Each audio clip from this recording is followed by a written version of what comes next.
Okay, y'all settle in for a real treat today. We are going to be talking about Negro spirituals and the Fisk Jubilee Singers.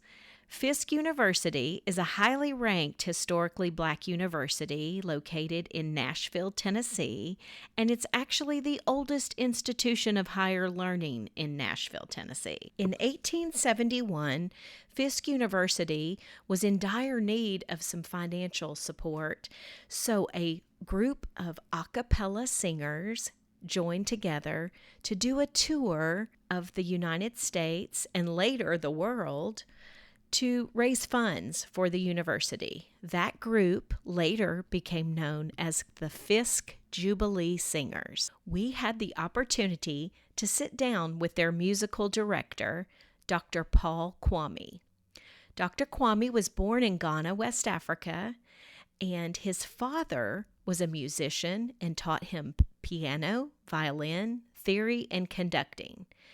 Dr. Kwame studied music at Ghana's National Academy of Music and taught there until immigrating to the U.S. in 1983 as a student at Fisk University.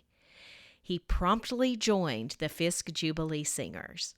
And after graduating from Fisk in 1985, he continued to study music at Western Michigan University and graduated in 1987 with a Master of Music degree.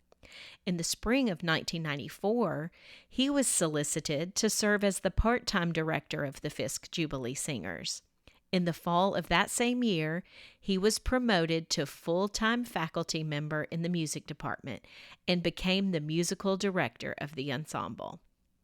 He is the first African to direct the Fisk Jubilee Singers. Dr. Kwame is a composer, an arranger, and feels a deep connection between Negro spirituals and the music of his motherland.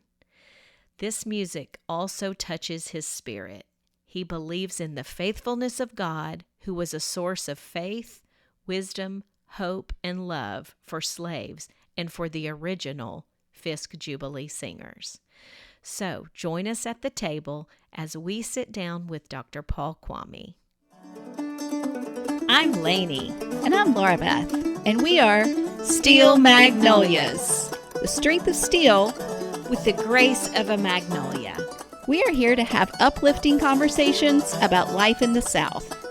And we've got plenty of room at our table, so pull up a chair.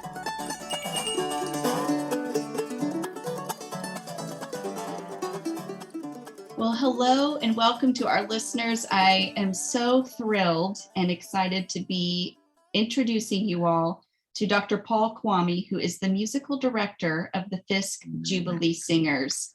We wanted to talk to you today to let you know first, there is a 150th year celebration happening for the Jubilee Singers that we thought, hey, this is the right time to be talking to Dr. Kwame because we've actually had Negro spirituals on our list of topics that we wanted to cover for a very long time. And so the intersection of the Jubilee Singers celebrating 150 years of existence, this just felt like the right time to bring this topic to our listeners. And so first of all, Dr. Kwame, welcome and thank you for your time today. Well, thank you very much for having me. And I am just trusting the Lord to show through us who he is and what he wants us to benefit from today's program. That's so good. Amen. Yeah. So good. Well, let's just start for our listeners, maybe who haven't even heard the term Negro spiritual. How would you define it? Negro spirituals consist of a set of songs that were created by slaves during their time of slavery. Someone describes these as songs that the slaves sang from spirit to spirit, and as a result, they're called spirituals. But the other important thing about the Negro spirituals is that they are songs that, when one studies them, they talk about, I would say, they carry messages from God to us.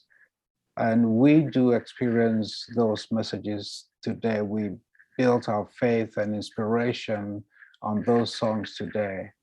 Um, Generally, those are the songs that are known as the Negro spirituals.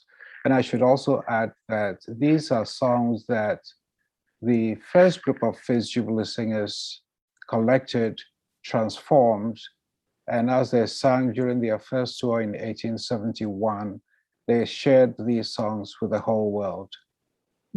Wow. Do you have any Negro spirituals that you would say are maybe even more famous, that might have a title that someone might recognize when they hear it? I'm sure people know the spiritual Steal Away to Jesus. Another very common one is Swing Low, Sweet Chariot. I believe people know Go Down Moses, one that I knew when I was a very little boy. And then, of course, every time I feel the Spirit move in my heart, I will pray.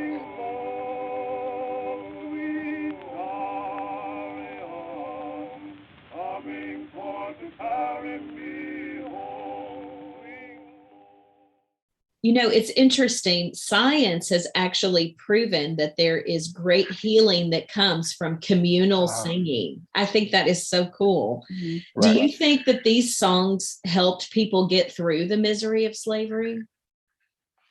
I do believe, because I don't know if I mentioned this earlier, but the Negro spirituals were used by slaves as survival tools. In using these songs, the slaves communicated their faith and generally their emotions through these songs.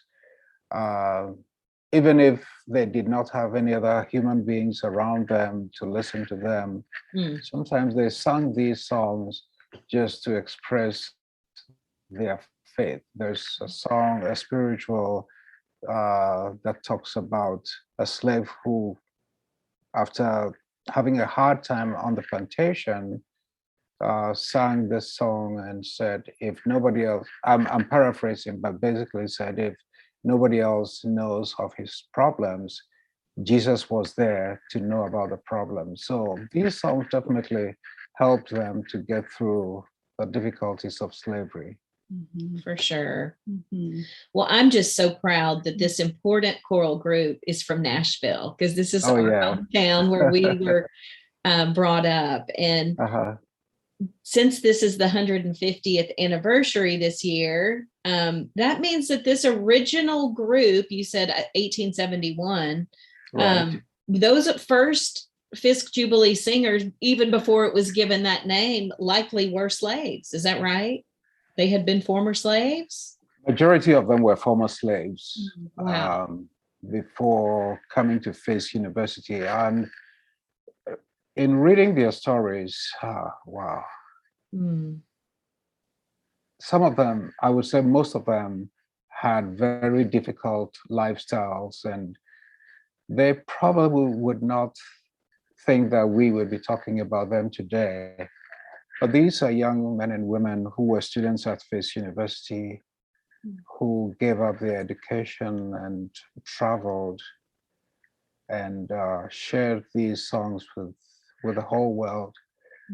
When I think about their life stories and the fact that we're able to talk about them today, I believe that they were called by God to go on this mission, because no one had gone out to sing and raise funds, especially young college students right after slavery. So I believe that they were actually called by God. And one of the things that I'm always happy to share is that even though they experienced a lot of hardships, we did not hear anything about them fighting with anyone physically. They just said that the favor of God was upon them, and they went on singing to the glory of God. And I believe that's why they got the victory. Wow. That's amazing. Yeah. And we should even probably just acknowledge that the name, including Jubilee, that being a biblical word, synonymous with freedom and emancipation. Did the songs continue to be written just even after the abolition of slavery? Did they continue in that vein? Well, let's go back to the time of slavery, or even before then, realizing that these were people taken from Africa, where music making was always part of their lives. Yeah. So while on the plantations, music making and singing was a very important part of their lives. Now, I'm not sure if the Negro spirituals continued to be written after slavery had ended, but most of the songs that we sing, we believe that they were created during the time of slavery. What we do today is take those same melodies that our ancestors created, and we either sing arrangements that already exist, or we look for new arrangements. But the important thing for everyone to know is that we do our best to retain and preserve those original melodies, as well as the text. We cannot separate the text of these songs from the melodies. Oh, okay. So some of the songs, as you were saying, they may have been somewhat changed to like a more classical arrangement for the performing of in front of audiences. Is that correct? That is correct. And this was first done by the first group of Fisk Jubilee singers. Okay. Gotcha. Okay. Well, I was just even thinking through, we did an episode on the blues of the Mississippi Delta. We did an episode on that. And I was just kind of curious, is there any tie between this style of music and some of the blues that came out of the Delta of Mississippi at a later time? I believe I believe that there are ties, because the time of slavery, when our ancestors created some of these songs, they did not necessarily sing them to an audience. Sometimes it may have been an individual just sitting somewhere and creating a song through which he or she could express him or herself. And so the blues generally are songs that individuals would sing, not necessarily for an audience, but just as a way of expressing themselves. Mm-hmm. So definitely there is that cultural link between the blues and the Negro spirituals. That's good. That's really good. I would say that you, and I'm sure you would agree with this, there have been some really great doors that God has opened to the Fisk Jubilee singers. You're a quite esteemed group of those that have gotten to see you live, or even that just know you. Even the Nashville community here esteems the Jubilee singers. So I just wonder, do you have any favorite memories of experiences that have come out of leading the group? A lot. And actually, before I talk about some of them, I have to give all the credit to God, because of who He is. Yeah. He's an amazing and loving Father who does things supernaturally in His own way, and all the great things that have happened, I give Him the glory. I remember shortly after I started teaching, it may have been in 1997, we were invited to Chicago to perform in a gospel music festival. And so my students finished singing maybe 3 or 4 songs. And as they were walking off stage, a white gentleman approached me. I remember very well. He was nicely dressed, simply dressed in a white shirt, white pants, white shoes. But he just walked up to me and without even saying hello, he just said, "I want to take your group to Italy." And I was surprised. And it happened that he was the founder of the Umbria Jazz Festival, and he wanted the Fisk Jubilee singers to travel to Italy. So for about 3 or 4 years consecutively, he paid for our way to perform in Italy. That's God. Yeah. I had nothing to do with it. Okay. And another beautiful experience was, again, the Fisk Jubilee Singers collaborated with Tennessee Performing Arts Center, and we were able to produce an educational curriculum that was distributed throughout the state of Tennessee. We also happened to travel and perform in various elementary and high schools, as well as in other communities in this state. Well, I was preparing for rehearsal one evening, sitting in my office, when the president of our university called me and said, in 2 weeks, you and the Fisk Jubilee Singers are going to the White House. And she said, she told me not to give any details to my students, but just to inform them and make sure that they would all be available. Well, we ended up going to the White House. We sang for President George Bush and Mrs. Laura Bush, but then we also received the National Medal of the Arts.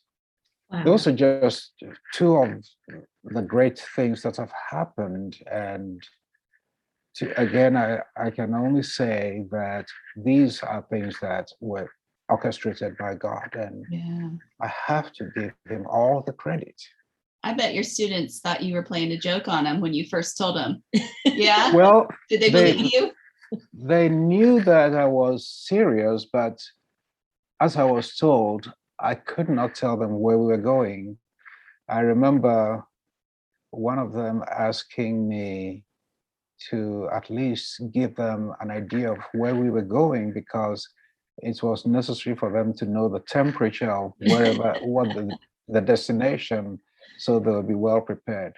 No, I did not tell them until the morning when we got to the airport in Nashville. Oh my gosh, how wonderful. Yeah. Wow. Yeah.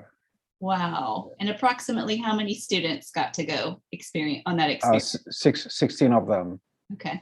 Yes. That's fantastic. So fun. Well, it's also wonderful to be located in Music City, as some people call Nashville. Some of us also call it Worship City. Yeah. Worship I like City.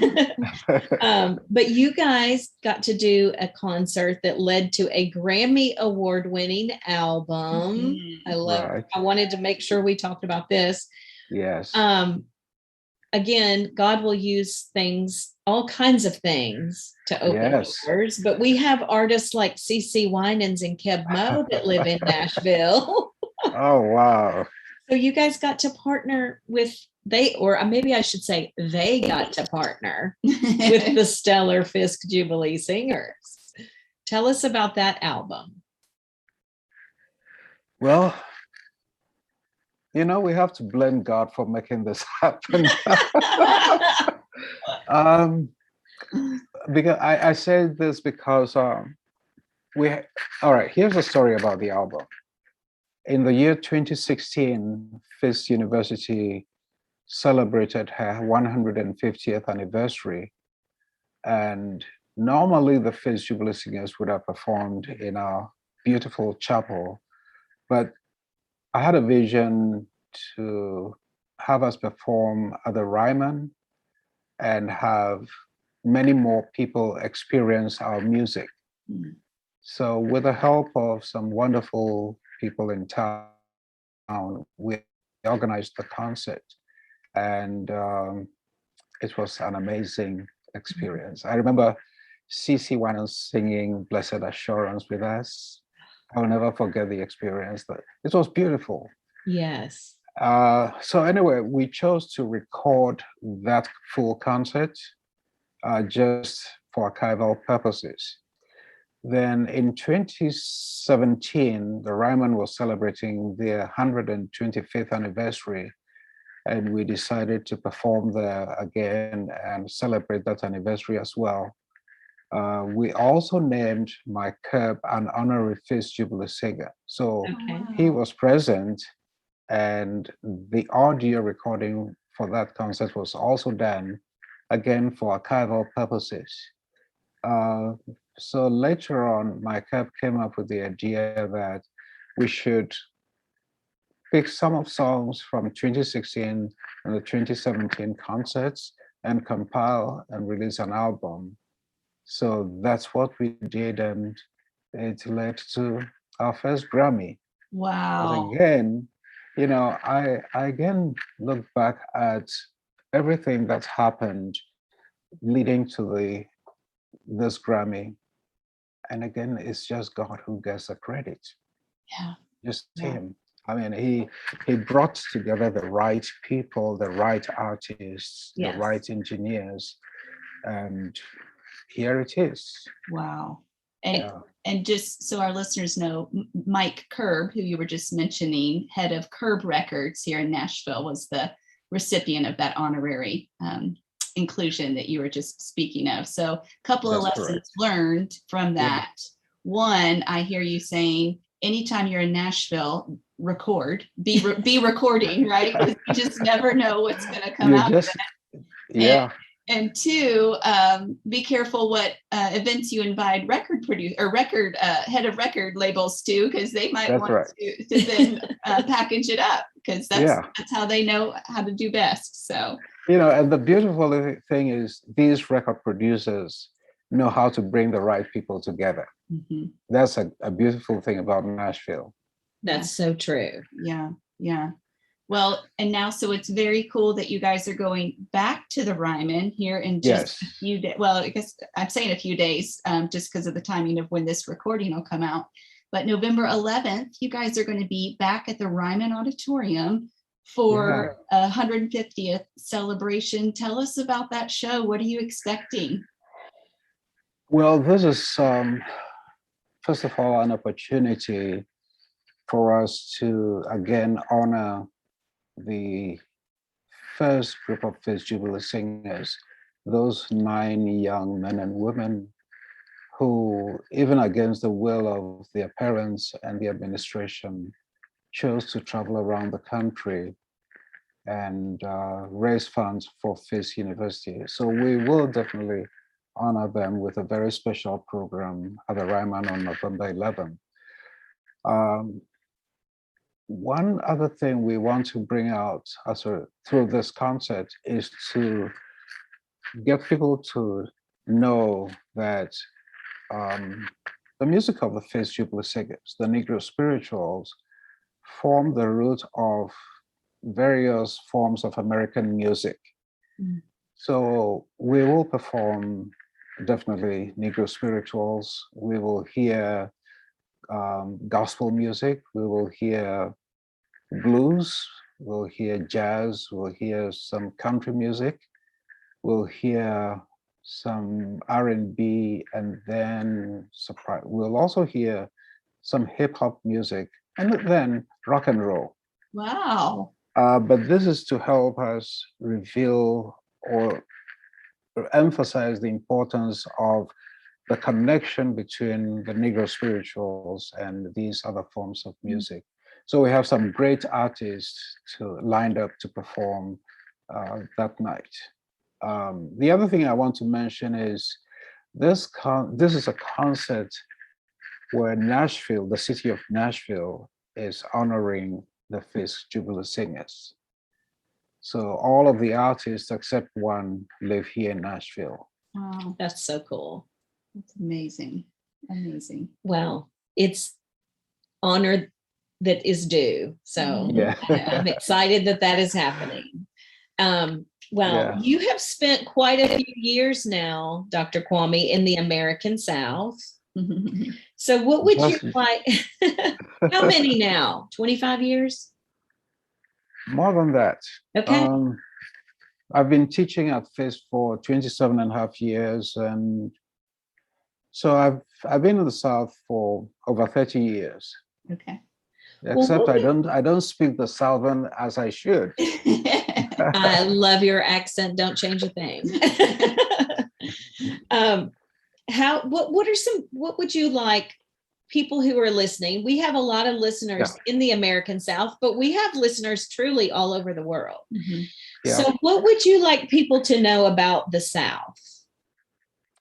I want people to know about the South that, first of all, the South has beautiful people, beautiful in the sense that we have the Spirit of God within us. And the Spirit of God brings out that beauty. And that beauty consists of God's love, God's grace, God's mercy, God's goodness. Yes. And we represent Him in the South. And so wherever we go, or when people visit us, they will experience the goodness of God. Whether they know that's what it is or not, right? That's right. Yeah, that's true. Yeah, I think some people just put it under that banner of Southern hospitality, but there is something deeper and more inner that can stem from. That is very true. Yeah. Well, Dr. Kwame, we can't thank you enough for your time, for your leadership, for your just the role that you carry, not just at Fisk, but in the community at large. It's impactful. We know that there's students under you right now that are going to go on to do great things, and just excited to see even in the next 150 years where the singers carry themselves. So that's right. We honor you, and for those that are able to make it to the show, I'm sure it's going to be an incredible experience. Maybe there'll be a recording that comes out of it. Who knows? But who knows? Yeah. And for those that can't get to the Ryman on November 11th, at least go get this wonderful Grammy award-winning CD. Yes. Indeed. Yeah. And put it in every stocking that you fill for Christmas. Right. We can link to that. We can link to that album in our show notes, because I was listening to it just this morning, and you're right. When CC starts with Blessed Assurance, the rest just stick with it. It's just only going to get better. So, I'm also very grateful to both of you for inviting me and giving me the opportunity to share our story with the world. Yes, sure. It's a story we were excited to share. So, well, peace be with you, Dr. Kwame. And peace be with y'all too. Listen to that Southern accent.